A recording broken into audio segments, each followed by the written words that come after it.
Oi, eu sou Larissa Mercury e este episódio faz parte do arquivo do Quer Que Eu Desenhe. Ele foi publicado originalmente em uma fase anterior do podcast e agora volta ao ar reeditado como parte desse fechamento de ciclo antes dos próximos projetos. Talvez você perceba alguma diferença no áudio, no ritmo ou no momento da conversa, mas ele continua fazendo uma parte da história desse projeto. Então, vem comigo revisitar esse episódio. Entendeu? Ou quer que eu desenhe? É possível encontrar na história inúmeros momentos onde o ato de se vestir ou se montar como drag, como prefiram, foi além de um ato artístico ou político. Foi uma condição imposta pela sociedade e pela moral e os bons costumes de cada época. Da Grécia Antiga, onde os homens personificavam a imagem feminina em diferentes aspectos, há representações shakespearianas onde a presença de mulher eram proibidas. Afinal, teatro não era lugar de mulher, que devia ser bela, recatada e do lar. Condição essa que só foi mudar mesmo no século XVII na França, com a origem da comédia dell'arte, a primeira grande manifestação artística que formalmente permitia mulheres em cena. A origem do termo drag é uma grande incógnita, sendo rodeada somente por teorias e suposições. Uma delas explica que a drag significa dressed resembling a girl, ou seja, se vestir parecendo uma garota, e que se referia aos homens que se travestiam de mulheres em produções teatrais, como eu disse anteriormente. Entretanto, não existem evidências concretas que confirmem essa teoria. Os artistas drag queen conquistaram seu espaço no decorrer da história,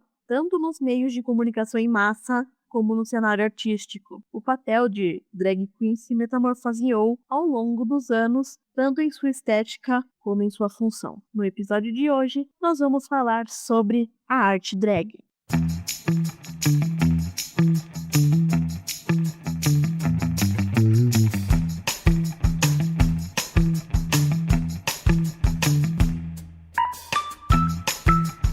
Fala galera, sejam muito bem-vindos e bem-vindas a mais um episódio do Quer Que Eu Desenhe. Eu sou Larissa Mercury e, como eu disse na abertura do episódio de hoje, é sobre drag, uma arte que vai muito além de RuPaul's Drag Race. Para falar comigo sobre esse tema, eu tenho como convidado um queridíssimo, uma pessoa que eu tenho um carinho enorme, ele que é artista, performer, professor e drag queen. Nascido João Goulart, mas popularmente chamado de Pandora Mon. Meu querido, seja bem-vindo. Obrigado. Eu adorei como você me definiu, professora, etc. Acho que é bem isso. E é legal que compõe o que você é realmente, né? E também ao mesmo tempo é legal ser todas essas coisas ao mesmo tempo.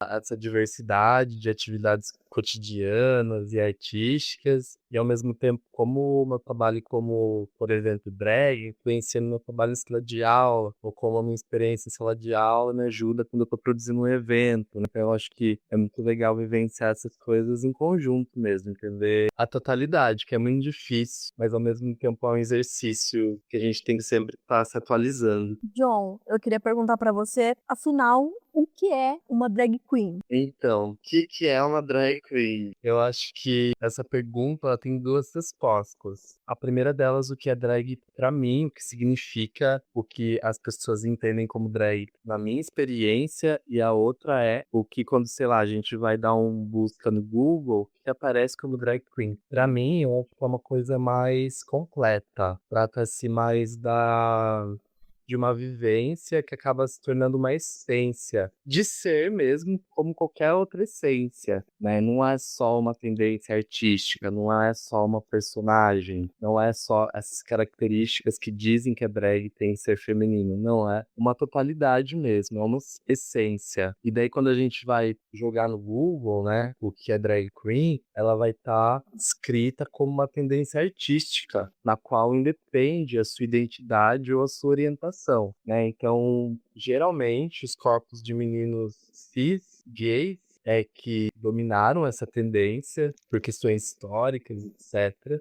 Mas é uma tendência artística que é livre para qualquer tipo de corpo fazer. Então, uma mulher trans pode ser, deve ser drag, e um menino heterossexual pode ser drag, pode, né? Então, ela abrange essas possibilidades, tanto de propostas artísticas, como também de corpo, né? Por ser, de fato, uma tendência artística. Mas, para mim, é uma experiência que transborda além das vivências artísticas como essência. Eu acho legal isso que você citou, uma forma artística relacionada com a questão sexual do indivíduo. Ela Sim. pode, é livre, né? Sim, e eu acho que é isso que mais me encanta assim, na proposta drag, que você pode ser de fato o que você quiser a qualquer momento, né? Mas nós, artistas críticos, pensamos isso além, então não tá atrelado só a esses elementos femininos, e sim a tudo, né? Uma drag queen árvore, uma drag queen árvore, uma drag queen alien, e por aí vai, né? E como que a Pandora Moon nasceu? Qual que foi a trajetória até chegar, até nascer a Pandora Moon? Então, eu sempre comecei tocando violão, comecei fazendo música, sempre gostei muito de arte. Fui fazer teatro, e aí depois te conheci na Grande Otelo, que foi um lugar maravilhoso, que abriu muitas portas. E na Grande Otelo conheci dança contemporânea também, que foi muito importante. Então eu já tinha toda essa trajetória de linguagens de arte, né, que eu gostava muito, né? Aí no ano de 2014 tinha uma banda independente daqui de Sorocaba chamada Medrar, ela não existe mais, ela acabou com o tempo. Era uma banda de rock.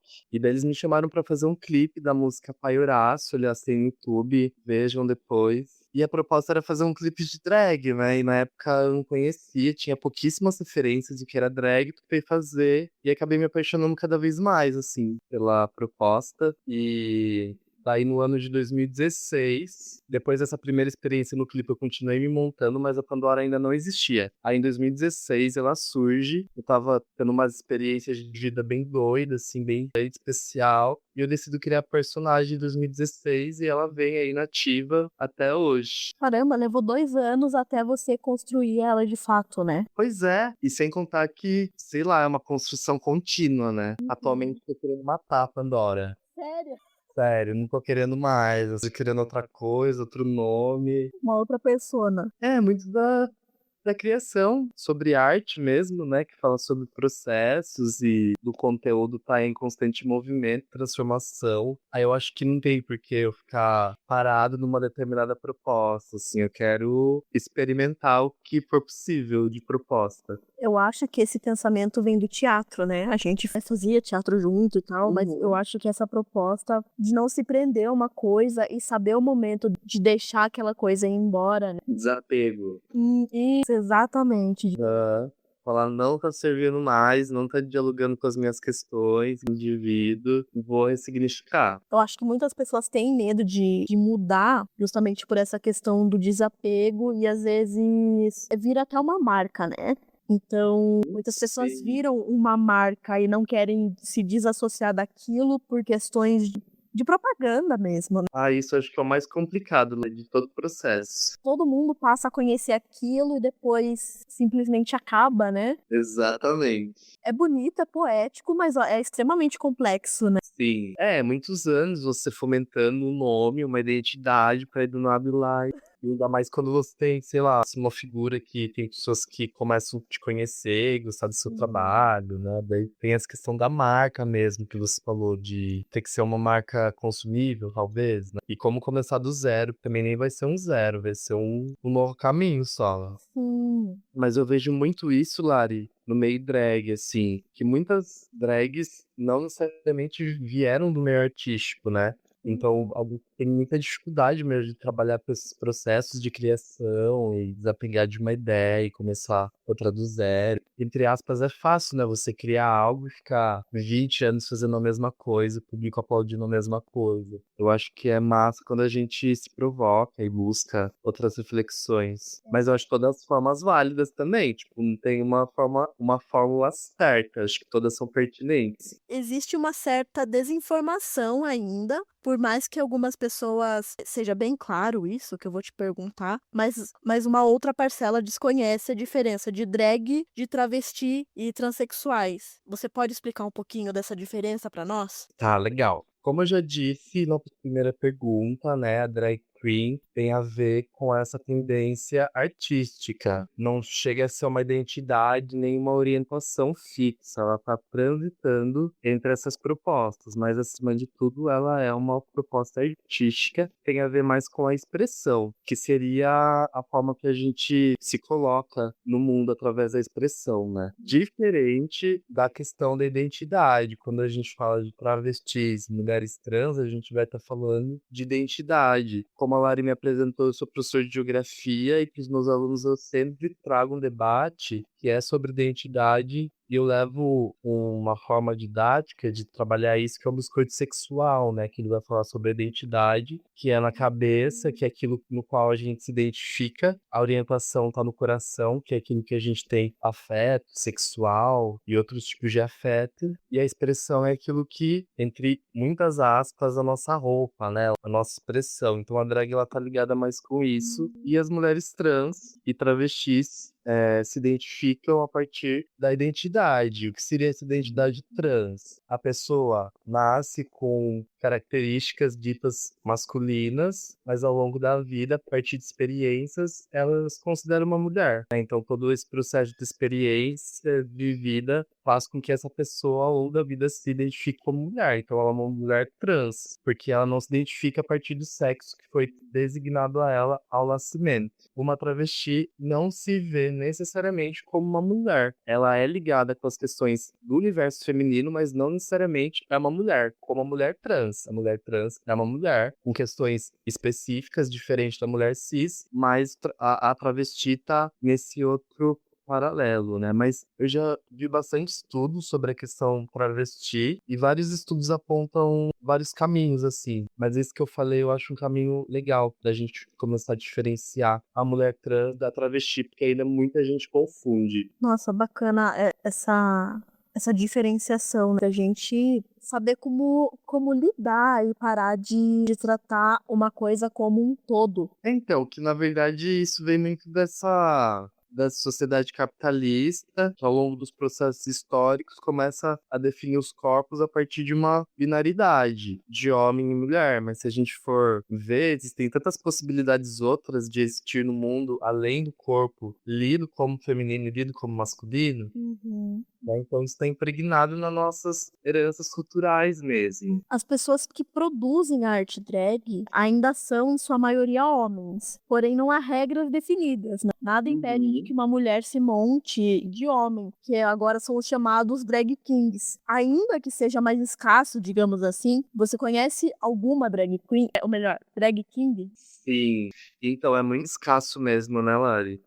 Eu particularmente não conheço. Então, é muito escasso. Em Sorocaba tem a Dimitri, que é uma drag king, e ela discotecou na edição da Traga, que foi lá no Chai. E ela é uma menina cis, né, que tá fazendo as propostas, mas igual Sorocaba é uma cidade que tá com uma cena drag cada vez mais ascendente e não tem drag king. Caramba! Eu fico me perguntando o porquê será disso. Seria mais uma vergonha do que vão pensar? Então, talvez também, né? É que, sei lá, é foda, né? Se a gente for pegar de referência de drag king, quem que tem? Exatamente. Tem aquele cara que venceu. Não sei se você conhece Drácula. Não conheço. O Drácula é uma série de YouTube de drags, né? Mas são drags monstras. Legal! Demônios, assim, né? E nessa segunda ou terceira edição teve, foi um drag king que ganhou, assim. É muito massa que por ele ter ganho por ser uma representatividade. Que incrível! Eu não ia puxar esse gancho agora, mas já puxando, tem a questão do Drag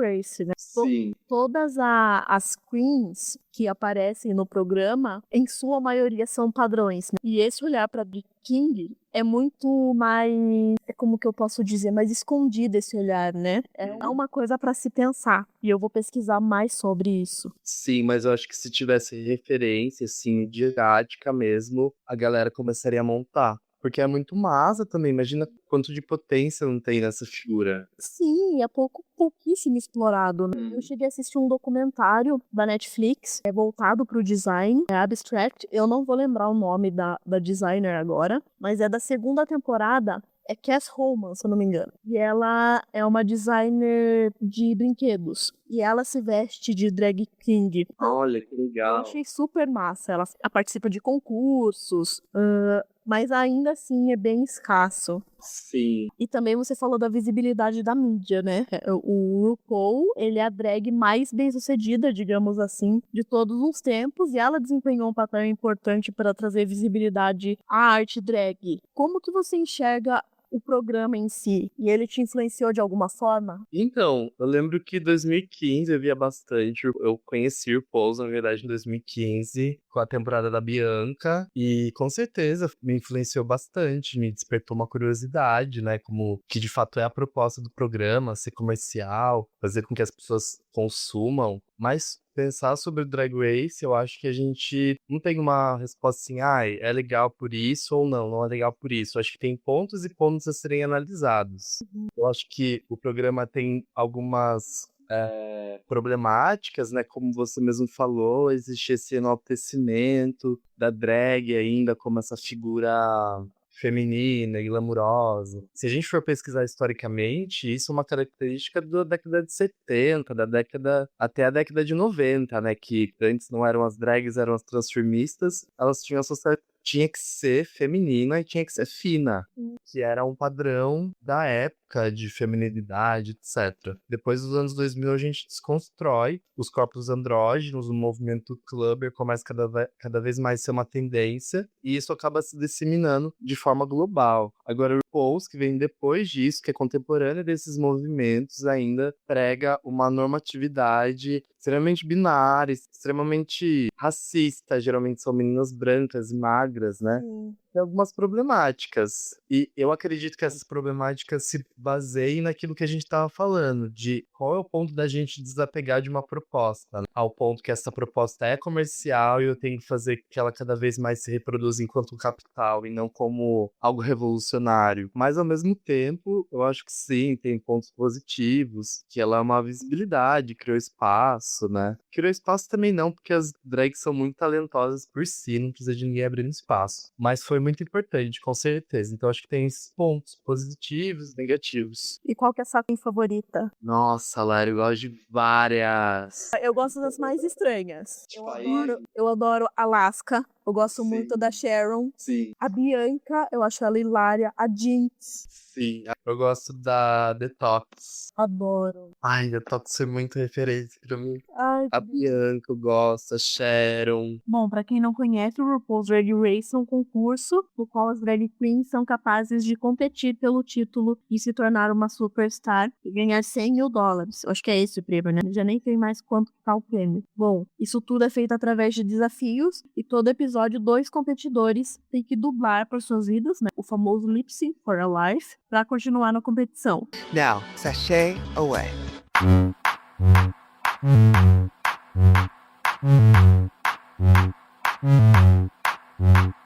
As suas performances são muito artísticas e você carrega uma personificação tanto quanto diferente do comum, tanto na sua caracterização quanto nas suas performances. Nós popularmente vemos drags que dublam divas como Britney, Madonna, Cher, mas você não. Você traz como que eu posso dizer, uma brasilidade para suas apresentações, dando vida a Gal Costa, Elis. Por que você escolheu atuar assim? Então, na verdade, não foi uma escolha. Eu acho que eu fui escolhido, na verdade, pra fazer essas coisas, assim. Porque se eu proponho esse tipo de intervenção, é pra voltar a atenção à nossa identidade brasileira.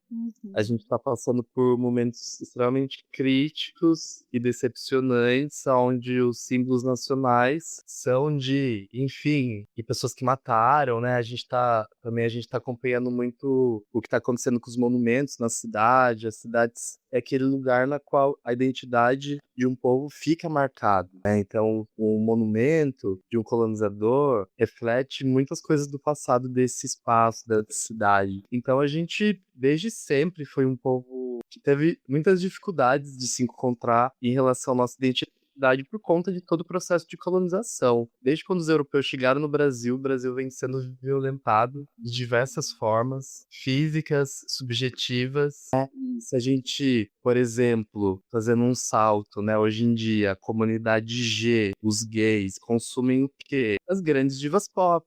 Vai saber se alguém conhece o que foi o tropicalismo, o que foi a década de 70, do psicodelismo no Brasil. Não, né? Eu acho de extrema importância a gente sempre estar trazendo e enaltecendo essas figuras nacionais, por questão de identidade mesmo, para que a nossa identidade não se perca cada vez mais, mais e mais, que é o que está acontecendo através dessa reprodução do capitalismo. Atualmente, eu acho que o capitalismo é um sistema extremamente morto, não tem mais saída, não tem mais para onde ir. Então, se a gente não se apegar à nossa ancestralidade, aos povos indígenas, às nossas tradições, de fato, enquanto povo brasileiro, a gente não vai se entender no meio de tudo que está acontecendo. É aquela coisa, né, de se um povo não conhece a própria história, ele está condenado a cometer os mesmos erros. Exatamente. A reproduzir violência através de violência. Eu não tenho nada contra as pessoas que fazem música pop, que é o que geralmente a gente associa, né? Uma drag queen, a gente vai associar uma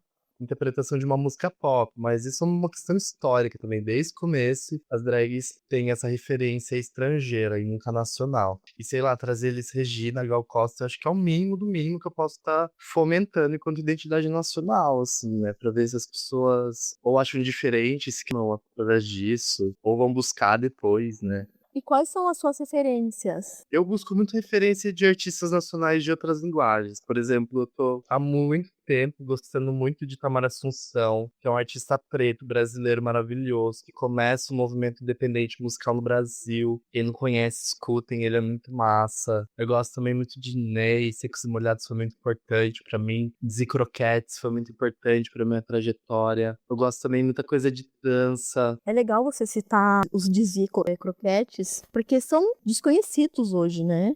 A gente fala em Dizzy, as pessoas não conhecem. Mas é isso. Se eu entro em sala de aula hoje e falei, aí galera, quem conhece Rita Lee? Duas pessoas levantam a mão e olham que ele é uma figura midiática, imagina dizer croquetes, né? Então é muito triste, porque a nossa cultura brasileira é extremamente rica, é extremamente diversa, é extremamente potente, e não toda igual, sei lá, Gal Costa. É uma figura das antigas, mas é lá do A da cultura brasileira. Então, sei lá, do Sangria. Tem umas coisas que são lá do B, que a galera mais desconhece ainda, que são as coisas mais potentes, que são mais marginais, que estão mais nessa marginalidade mesmo da indústria cultural. Então é árduo, é um processo de resgate, assim, muito importante. Existe uma forte relação entre a arte e a política. Muitos artistas faziam e ainda fazem obras provocantes com o objetivo de chamar a atenção da população. Você entende que a arte está diretamente associada ao ativismo e que o nosso papel de artista é de questionar e sim colocar o dedo na ferida? Ou não, a arte é só entretenimento e ponto? Não, eu acho que com certeza a arte, por essência, assim, tem esse lado político, né? Eu acho que ela é muito política quando ela pensa a questão de uma forma crítica. Não que a arte contemporânea seja uma arte crítica, porque toda a arte produzida atualmente é uma arte contemporânea. Mas tem aqueles artistas que pensam ela de uma forma um pouco mais crítica. Então eu acho que quando ela é pensada dessa forma, ela se torna de fato um instrumento político, de fazer política de forma concreta, né? Quando a gente produz um determinado evento, ou quando a gente faz uma intervenção numa praça, ou num teatro mesmo, mas com uma puta reflexão que as pessoas vão sair dali se questionando. Então, a arte, ela é uma forma de intervenção direta e prática, não tá só no campo subjetivo, ela é materialidade na cidade. E a arte drag, né, eu acho que isso também que me encantou muito, quando eu fiz a primeira vez eu já me identifiquei muito, porque ela propõe essa quebra mesmo, né, com essa... Por exemplo, eu sou um menino cis, então quando eu me monto, existe várias barreiras que a gente acaba quebrando e acaba também naturalizando o corpo. Então acaba sendo uma revolução individual, como também para os outros, para as outras, né?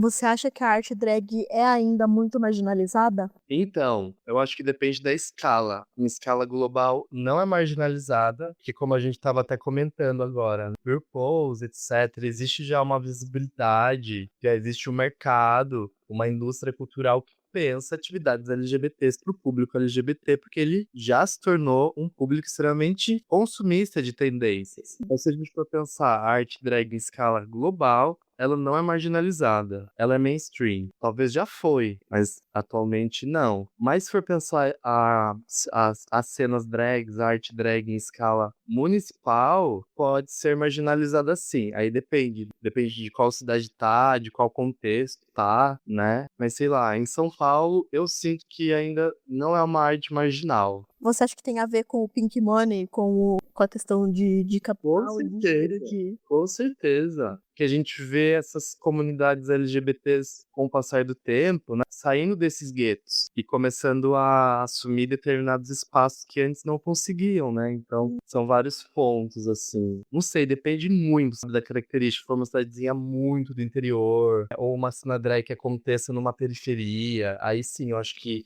tem essa característica mais marginal. É mais uma questão geográfica, digamos assim. Com certeza, por conta das referências colonizadas que nós temos. E qual que é a importância do movimento LGBTQ+, para você? Eu acho que primeiro a gente precisa entender como esse movimento LGBT anda se articulando, né? Eu sinto que o movimento LGBT ainda tá num lugar de ou entretenimento, que são as paradas, artistas, enfim, toda essa movimentação. E também o movimento LGBT abrange bastante o campo da arte, né? Então ele tá agindo bastante na questão do entretenimento e da arte. Eu acho extremamente válido qualquer caminho que o movimento LGBT ocupe, é um caminho extremamente válido por todo o histórico de preconceito, discriminação com essa comunidade, mas o que eu gostaria de ver mais é esse movimento LGBT sendo um pouco mais direto em questões como saúde para a comunidade ou educação para a comunidade, é que não fique só nesse lugar de entreter a comunidade e desenvolver coisas artísticas para outros caminhos também possíveis e necessários, mas a importância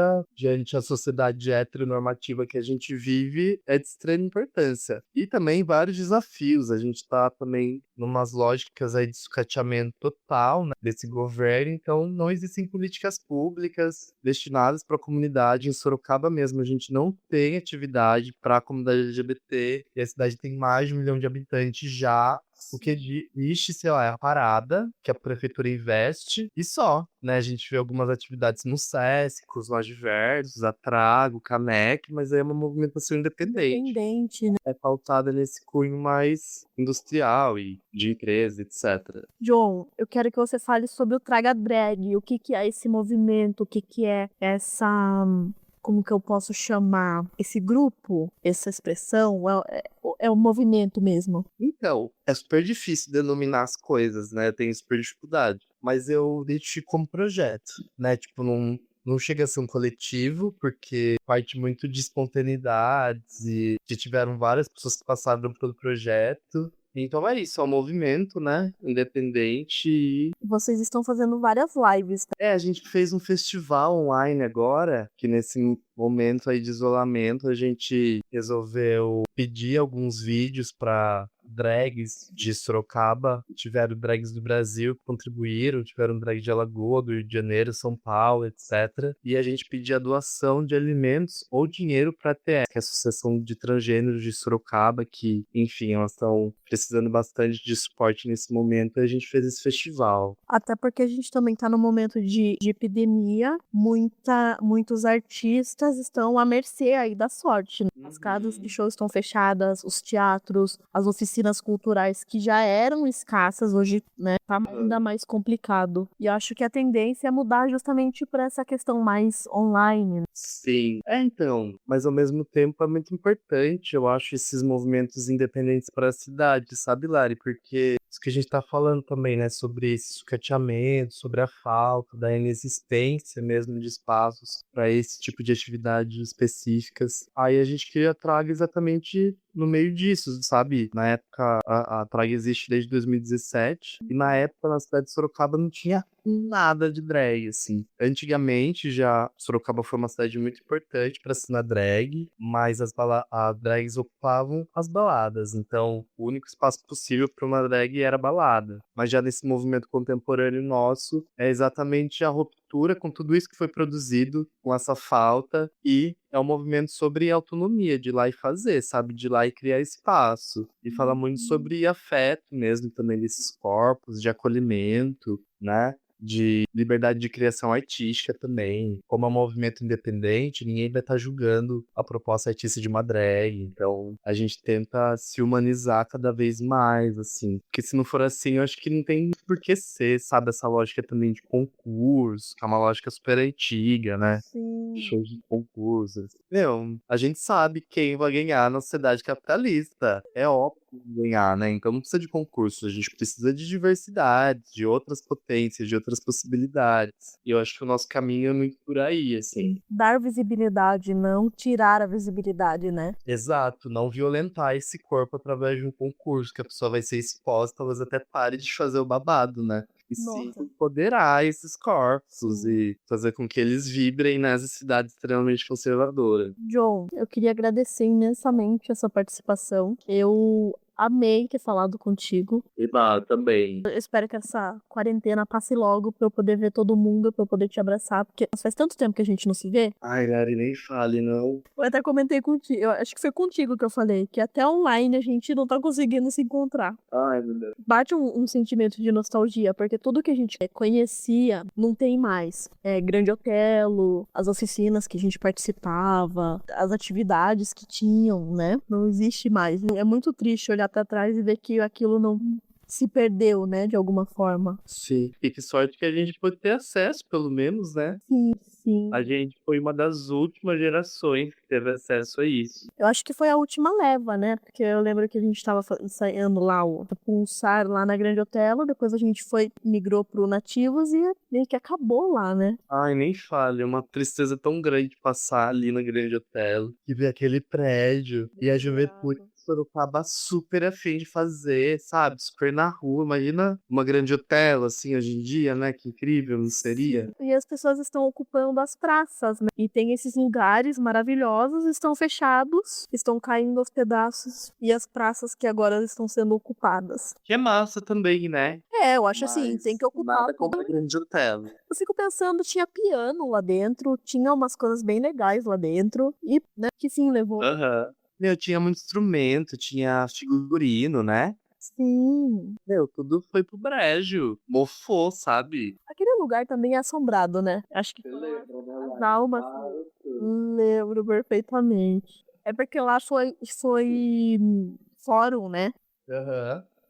Meu, aqueles proões ali, condições. E a gente ensaiava bem naquela sala da escada. Na pior, na mais assombrada. Nossa, eu lembro das oficinas do Douglas. E eu lembro que você meio que não participou, mas estava vendo Pueril, né? Sim, eu fui em todas do Coelho. Então, porque eu tava lembrando como essa peça foi muito referência pra mim. Tipo, Douglas, a Daya, a Fabi. E paralelo às peças, né, as apresentações, eles davam oficinas. Então eu cheguei a fazer, acho que com todo mundo ali, com o Robson, com a Daya, com o Douglas, com a Fabi, de nostálgico. Ai, a gente que lute, viu, pra conseguir de novo. Gente, que lute mesmo. Como, eu já não sei mais. Porque, meu, Sorocaba é uma cidade que teve uma cena artística muito potente, né, Lari? Sim, sabe? Denilton Gomes, sabe? A Janice. A Nanaia. E a galera nem sabe disso, sabe? E eu acho foda essa cultura pop dominar tudo mesmo, em todos os lugares, todos os ouvidos. E a gente não sabe o lugar que a gente tá ocupando na nossa cidade, sabe? Eu acho que é por isso que muitos de nós está migrando para a internet. Acho que é uma alternativa. É um espaço, entre aspas, mais democrático, né? Bem entre aspas, aliás. Porque não tem para onde ir. E aí eu quero falar, eu quero ter minha voz, eu quero mostrar meu trabalho, eu quero. E como é que eu faço? faço é um dos melhores cenários? Não é. Eu não consigo. Eu gosto ao vivo, gosto do corpo, sabe? Essa coisa, assim. Que me adapta super. Eu, primeiro, sou super velho para as coisas de tecnologia, né, Lara? Não sei nada. Pego vírus nas coisas, ai, doido. Ah, mas eu tenho uma repulsa, assim, também um pouco, sabe? Por tudo tá se tornando essas redes, essa dependência. Eu fico, nossa, gente, acho que não é um caminho tão legal pra gente caminhar, assim. Não. Imagina perder o contato ao vivo, coisa do teatro mesmo, né? Sabe o que eu percebo em algumas pessoas, até amigos meus, assim, que vivem em outra realidade e que quando saem do virtual, meio que não sabe como agir? Sim. Ai, horrível. Black Mirror. Nossa, é total, e é tão... Ai, horrível. Ai, Pra quem quiser conhecer um pouco mais sobre o trabalho da Pandora Moon e do João, como é que eu te encontro nas redes sociais? olha, eu só tenho Instagram, mas é o Instagram que eu atualizo bastante, coloco bastante coisa, tem todo o meu trabalho lá certinho, que é Pandora com N, _Moon, de lua. E qualquer coisa também chama no WhatsApp, né? Aquele chaveco. Adoro. Praga Drag. Tá no Instagram também.